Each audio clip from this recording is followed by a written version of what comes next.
বুদ্ধ পূর্ণিমা তো বুদ্ধের জন্ম, বুদ্ধত্ব লাভ এবং বুদ্ধের মহাপরিনির্বাণের তৃষিত বিজড়িত আমাদের এটা আমাদের খুব জাঁকজমকপূর্ণভাবে আমরা পালন করি এবং চেষ্টা করি সবাইকে নিয়ে সম্মিলিতভাবে এই বুদ্ধ পূর্ণিমা উদযাপন করার জন্য এবং পৃথিবীর সকল প্রাণী সুখী হোক এই কামনা করি সবসময়। এবারে প্রার্থনা জগতে সবাই ভালো থাকুক, শান্তিতে থাকুক, এটাই কামনা করি আর কি।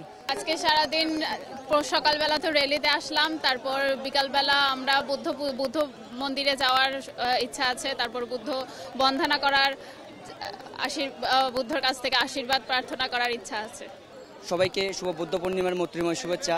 আজকের এই ত্রিশ্রী বিজড়িত শুভ বুদ্ধ পূর্ণিমা তথাগত গৌতম বুদ্ধ আজকে মহাপরিনির্বাণ করেছেন, বুদ্ধত্ব লাভ করেছেন এবং বুদ্ধিবৃক্ষ লাভ করেছেন। তো আজকে আমাদের এই বুদ্ধ পূর্ণিমার এই সমস্ত র্যালিতে এসে আমাদের খুব আনন্দিত। আজকে শুভ বুদ্ধ পূর্ণিমা। এই বুদ্ধ পূর্ণিমার তিথিতে আমরা সমগ্র দেশবাসী, পুরো বিশ্ববাসীকে জানাই শুভ বুদ্ধ পূর্ণিমার মৈত্রীময় শুভেচ্ছা। এই বুদ্ধ পূর্ণিমার শুভ দিনে আমরা সকালবেলায় বুদ্ধকে বন্দনা করি এবং শান্তির শোভাযাত্রা করি।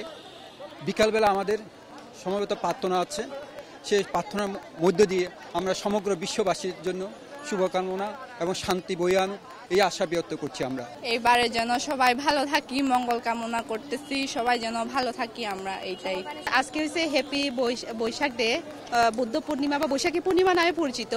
এই বৈশাখী পূর্ণিমা মূলত তিনটি ঘটনার কারণে বিখ্যাত হয়ে আছে। বিশেষ করে বুদ্ধ জন্মগ্রহণ করেছে, বুদ্ধত্ব লাভ, বুদ্ধ মহাপরিনির্বাণ, এইসব কারণে আর কি। আর পরিকল্পনা হচ্ছে আমরা সকালবেলায় সবাই একদম ভোরে ঘুম থেকে উঠে স্নান করে ফেলি, করার পর একদম নিজের ট্রেডিশনাল ড্রেস পরে বিহারে গিয়ে থাকি। বিহারে পানীয়, তারপর পায়েস, ফুল, এগুলো দিয়ে বুদ্ধকে বন্দনা করে থাকি যাতে সবাই সুস্থ থাকে আর সবার জন্য মৈত্রীময় কামনা করি আর কি।